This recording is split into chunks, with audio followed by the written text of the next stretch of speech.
Weird that the government was so interested in Diddy's baby oil that they took 1,000 bottles away from his house?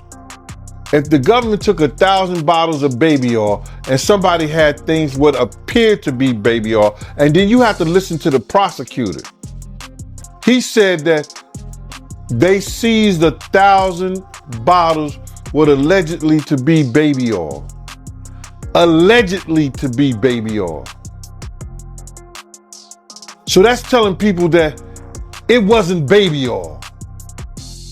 And people think that that was baby oil, they out their mind.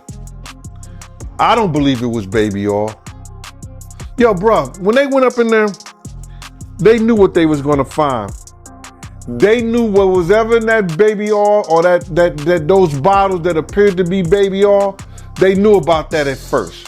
You gotta realize 9 times out of 10, that individual that got caught at the airport, that was supposed to be their carrier, told them what they was doing and what they had. I wouldn't put him past that he told them everything. So when they went up in there, they knew they had to take whatever was out there, and that thing that appeared to be baby oil, they took that. Remember when Burna Boy was on top of the world? Grammy in hand, riding high as the African giant, living the dream? Well, word is, things weren't as perfect as they seemed back then. Let's rewind a bit. Burna went from a rising star in Nigeria to a global sensation almost overnight. His Afrofusion sound dominated the music scene, making him the name on everyone's lips with hit after hit. When he dropped African Giant, it was a game changer, earning him his first Grammy nomination. Then in 2021, he leveled up, winning his first Grammy for Twice as Tall. It looked like he had it all: magazine covers, sold-out shows, and rubbing shoulders with the biggest names in the industry. But as the saying goes, not everything that glitters is gold. Costco don't sell that much baby oil. Where you know sell that much baby oil? Yeah, I don't know any store that sell that much baby oil. I know Costco, they came out and said that they don't even sell baby oil. My sentiments exactly. But you personally, right, what do you believe was in the baby oil? If you ever seen a massage parlor being raided and they walking out the people, do they take the massage oil with them when they go? No, they just walk out the people who are being arrested. If you ever seen a person getting arrested and the people being arrested in those brothel houses, do they take out the stuff in the brothel houses? No, they don't. They take the individuals who are being arrested out the brothel houses. For them to take 1,000 bottles of baby oil, it's like that they did not leave one. They left people there, but they ain't leave not one bottle. Nobody needed no baby oil. So my whole thing about it is that there was something in that other than baby oil. That's why they took all the bottles. And 9 times out of 10, if I would give it a wild guess, it was, and like some of the people told me, it was probably that GHB. What's that? I think it's gamma hydrox.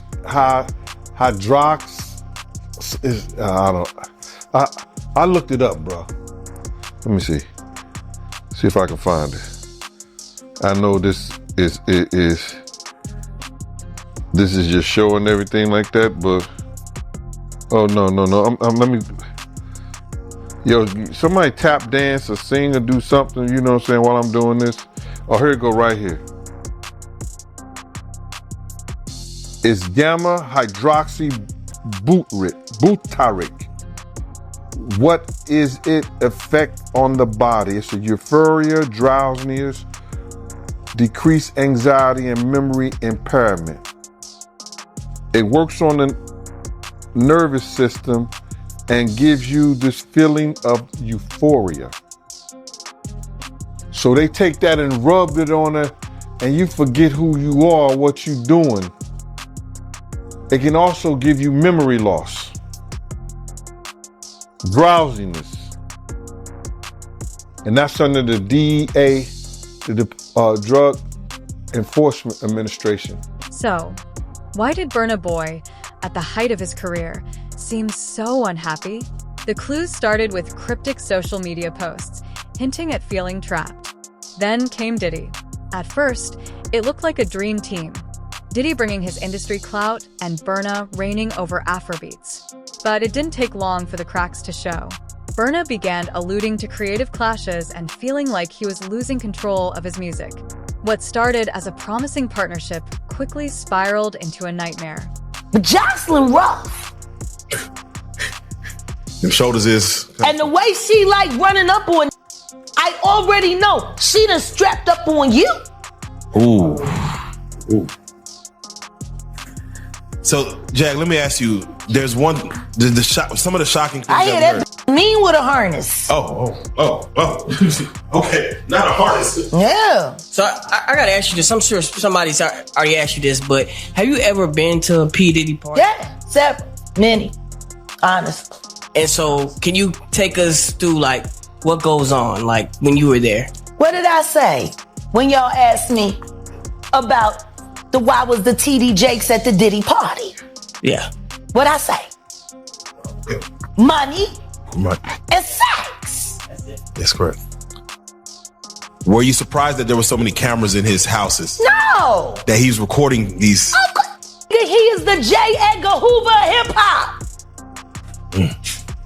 Okay. Y'all done seen him put on the pyramid with a skirt? So let me ask you, when you hear that Cassie was told to hire male escorts to come in what they call freak-offs now. Yeah. Is that something normal that happens in Hollywood? Yeah. Freak-offs. Hey. Okay. Everybody know that. I've been saying it. Yeah. Yeah. How many times I got these is wild. So do you feel like people, when they hear pink cocaine, Young Miami has to bring across? Wait, the Tusi. Yeah, the Tusi. That's what they call. I found out. I talked to my drug guy because I wanted to be informed. Because people was calling the Tusi, that's calling it the Tunchi.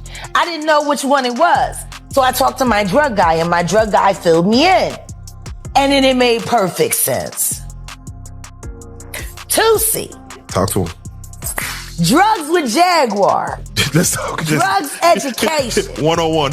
So Tusi is the cocaine, but they take the ketamine and cook it up, and they fold it into the coke. Now, if you don't know what ketamine is what they call on the street Special K. It's a veterinary drug. It's a horse tranquilizer. Now, gay men have been using this for years. See, back in the day, if you went to a gay party or a gay rave, there were certain drugs that you would always find on hand. Viagra, ecstasy, Special K, and cocaine. Now, see, the cocaine keep you up all night, but unfortunately, it gives you limp noodle because of what the blood flow is. So you wants to fuck with a half-hard dick all night. So that's why you had the Viagra, to make sure that the dick involuntarily stays hard while you're numbing your fucking self with the coke. Now, see, the ketamine, that's a horse tranquilizer. So that relaxes all your muscles. You could get fucked by 80 fucking ton gorillas. You wouldn't feel a thing. So now, your dick is gonna stay hard. You numbed up and you high. You got the ketamine in you so you don't feel shit. And then you add the ecstasy to put in the feeling that you've now blocked out. And now you got a part. You might wonder, how bad could it really be? Well, pretty bad. Burna Boy's deal with Diddy is rumored to be way messier than your typical record contract. At first glance, it seemed like a win-win. Diddy would handle the business side while Burna focused on the music. But dig into the fine print, and things start to look shady. The contract reportedly has tricky clauses about royalties, merchandise, and touring. This isn't just business. It's starting to feel like a trap. If they knew there was gonna ever be a YouTube, or they knew there was gonna ever be social media, a lot of the stuff probably wouldn't have got played out like it did. But things happen, and these are just stories from the past. I would like to use that as, what you call that? Just to clear the facts up what's going on. But it all started, we was in Atlanta. And this story starts when I'm with Puff, and he's in exotic bookstores and he's doing shopping, right? He's shopping, getting his stuff and everything like that. So, you know, this is the first time I was ever in an exotic bookstore with Puff. So, you know, I'm giving him his space. He's taking things off the shelves and stuff like that, because they gave him a brown paper bag. When they gave him a brown paper bag, he was just putting stuff in there. So I said, damn, you know, he got to go put it on the counter and, you know, show everybody what he's getting. So as he going, I'm just looking at the places where he picking stuff from. So there's one part he picked up some things from up here on my left side. And then he picked like quite a few of them down. I was like, okay. He put them in the bag. So when I went by there and I looked up there and it said butt plugs. And I was like, hey, yo. I was messing with him. Because people don't understand, you know, we was like friends. He was a part of the same gang. So I'm still gonna tease him. I'm still gonna mess with him and everything like that. I could do that. It wasn't just no security thing. So I say, yo, what are you getting this for? And it said butt plugs. And he was like, yo, can I do my shopping by myself? I said, yeah, you could do it by yourself, brother. And he started walking and everything like that. When he got to, I just waited at the counter. When he got to the counter, he didn't even have to show the guy nothing. He just gave the guy a wad of money. I mean, like he gave the guy a stack, something like this.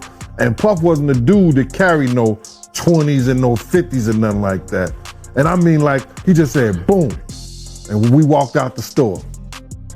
So we had to leave Atlanta and go to North Carolina for a show. You understand? And it was him, this rapper, Sarah, and this other girl.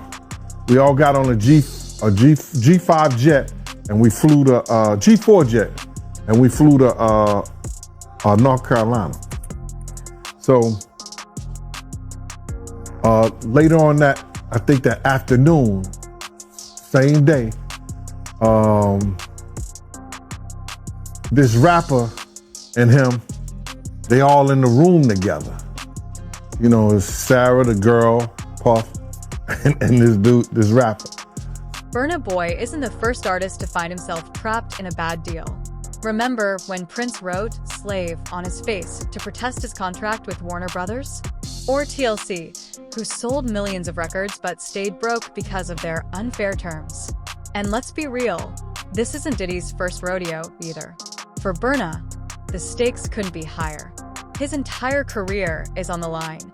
His music, money, and even his creative freedom. These contracts control everything: his sound, his image, and who he works with. It's like being in a relationship where you have zero say. The real bombshell?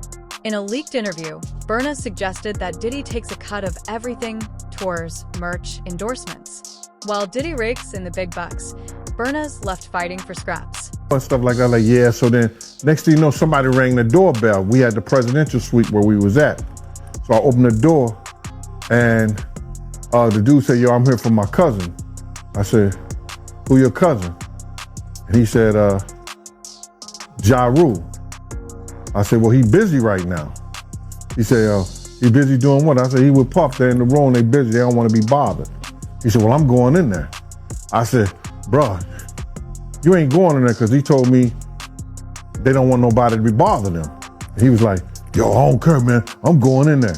That bull like that. I said, yo, bro, Jesus Christ had to come down here and take the air out of my body before you get in that room right there. Watch.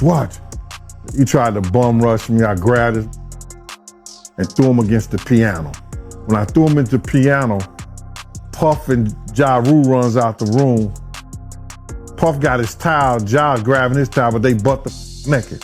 And so then Ja was like, yo, what's going on? Yo, G, that's my cousin. He know me well, you know, and Puff was like, yo, G, what happened? I said, he tried to get in the room. I told him he couldn't get in the room. And he was like, Puff looked at Ja. He said, yo, Ja said, you ain't want to go in that room because there's a lot of freaking going on. So I was like, oh, he said it was a lot of freaking going on. So that was basically that story, man. You know what I'm saying? They went back in the room. Dude felt a certain kind of way, and he left out. So I seen them at the concert the next day, and they tried to, you know, form up against me. But my man Frank was like, I told my man Frank, I was like, yo, Frank, put yourself in that position. Somebody trying to get in the room, and Ja told you don't let nobody get in the room. What would you do? Now, y'all can do whatever y'all want to do, man, but you know I ain't taking no losses. He said, yo, you good, and that was it. Bruh, when Ja said, you don't want to come up in there, a lot of freaky stuff is going on. You got to use your mind. What they was doing with those butt plugs. With Diddy pulling the strings, you'd think Burna Boy was living the dream. On the surface, it looked perfect. Studio sessions, parties, yacht trips, and a bromance for the ages. But behind the scenes, things weren't so rosy. The cracks started to show with arguments in the studio, clashing creative visions, and messy money disputes. What seemed like a seamless partnership quickly unraveled into chaos, proving it wasn't as picture-perfect as it appeared. No matter who she with, all the time he putting a groom in her. Of course he thought it was still gonna work. He thinks he's God. He ain't doing shit. Raped the fuck out of that, put the boots to her last time I seen her. Her and her trainer, boyfriend, husband. I don't get no. So you hear about stories of Diddy like shooting people, blowing up cars. Yeah. Is he this gangster that behind the scenes that is that him or is that Shout out to Wendy Williams,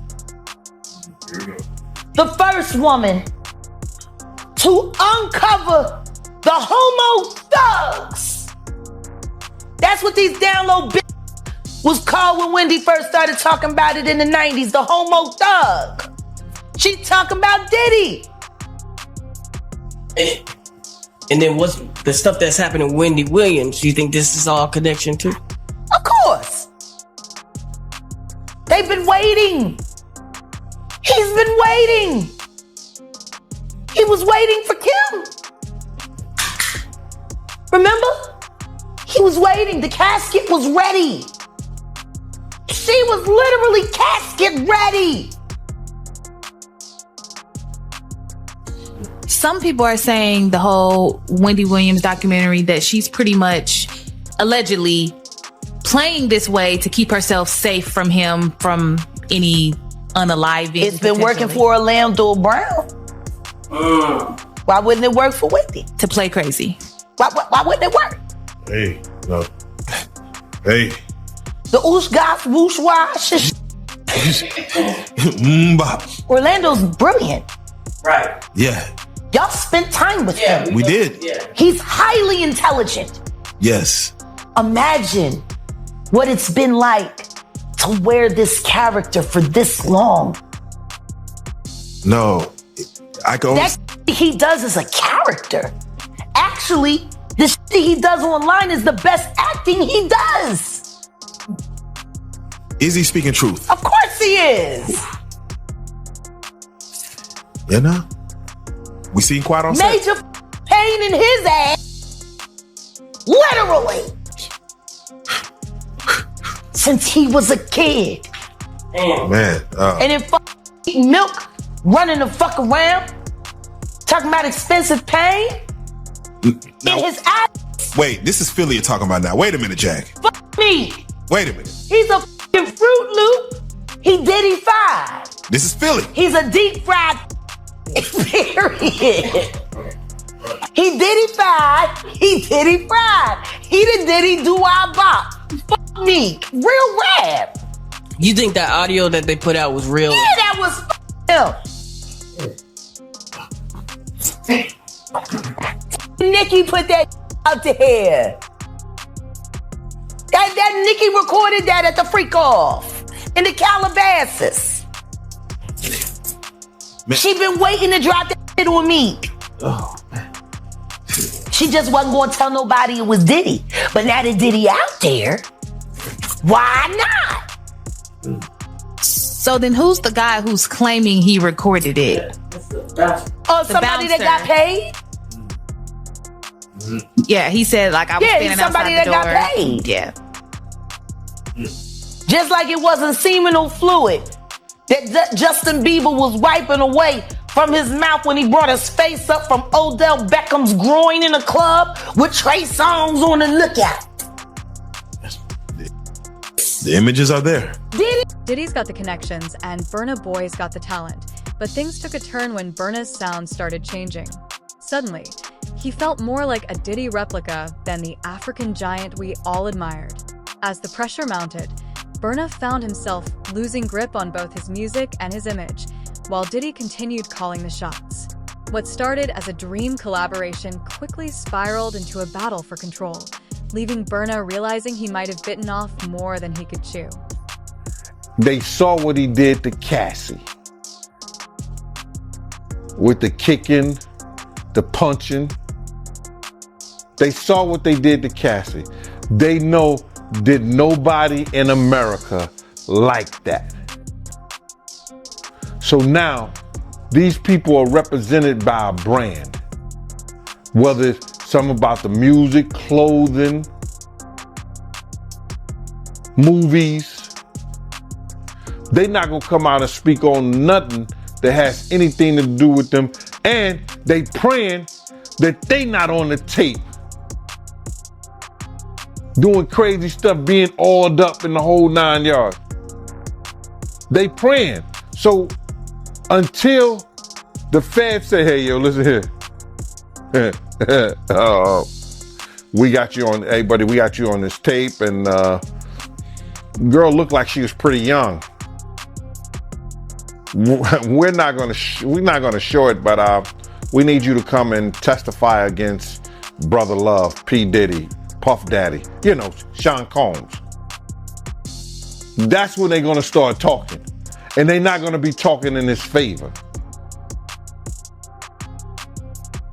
When the feds come to them and show them what they got on tape, because if he had 250 tapes all over, 250 cameras all over the house, somebody got caught stealing a cookie out the cookie jar. It could be your favorite pastor. It could be your favorite politician. But they didn't think they was being watched. And Brother Love was watching. Yeah, I mean, TD Jakes, he haven't even came out and said anything. And him and Diddy was real cool. Amen. Amen. Yeah, man.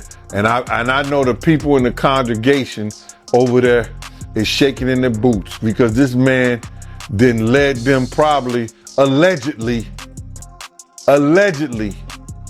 probably led them to damnation because those people's hearts are going to be broken if that man is seen on those tapes doing anything. Because people always put their faith in the pastor instead of putting their faith in God. And what they need to do is understand that he's just a man. And he has a history. It's not looking too good for him. So you feel like celebs are worried that they might be on tape? Oh, they know. That's why they ain't speaking up or saying nothing. Yeah, I was at a Diddy party, but I know I ain't do nothing. When you don't know somebody's taping you, when you don't know that somebody is videoing you in some kind of form or fashion, you got that alcohol, you got the drugs in you, they're a little loose, bruh. They let down all their inhibitions. The music is pumping. He said it himself.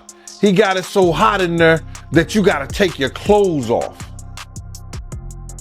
He said that himself, bro. So a lot of them, what was what he said? I think a lot of them was being swallowed. Have you ever been swallowed? They tell off on themselves all the time, man. You just gotta listen. But why do you think Diddy had all them hidden cameras? Bruh, when you that powerful, you didn't get that powerful without having 1 or 2 or maybe 3 ups on somebody. Diddy always been the type of individual that want to have ups on the next person no matter what they was doing. Like, he always played artists against each other. He did it to Big, he did it to Craig Mack. You understand? I said before, he did the stuff to Ja Rule. You know what I'm saying? So how the ups on Ja Rule so he could go after Jay-Z. You understand what I'm saying? So he always played those kind of up games on people. So to have those cameras and know what he was doing, it's gonna give him the ups on everybody who came to that party. Even your favorite basketball player. Ain't no party like a Diddy party. Diddy's not giving an inch either. This face-off is sending shockwaves through the music world. Burna's been dropping subtle digs in interviews and making bold statements in his songs, while Diddy's camp isn't holding back, labeling Burna as ungrateful. Meanwhile, Burna's supporters are rallying behind him with chants of "Free Burna." Now, with lawyers stepping in, this feud is turning into a high-stakes showdown, David versus Goliath style.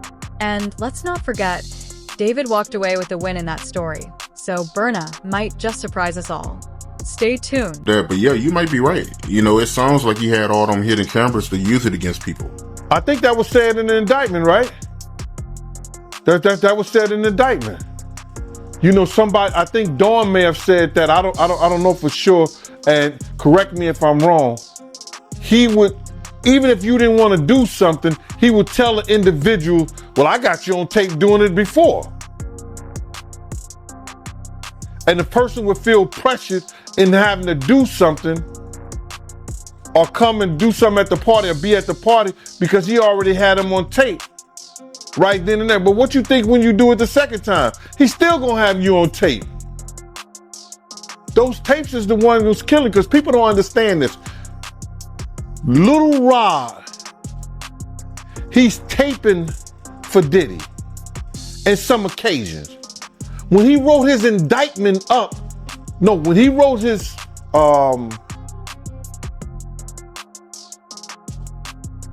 when his lawyer wrote up his briefs and submitted it, he must have had he must have been a prosecutor somewhere or something like that, because he wrote it up like it was an indictment. You understand? Saying all the stuff that had happened. Then people don't understand this. After he wrote it up and he had the tapes and everything, they sent that to the feds. The feds opened up a case on that. Everybody think it's happened. Oh, the feds looked at Cassie getting beaten, and then they just open up a case. Nah. I think it was more so Lil Rob and them sending the feds that information. They put in a civil suit, then sent the other stuff over to the feds, and it read like an indictment. So they had to look at it because they see some crimes that was committed in that. And lo and behold, they do a raid on the house. So, to get back to your question, all the footage and everything that they have is going to either help, it's going to help them get some more people, or get enough people just to hang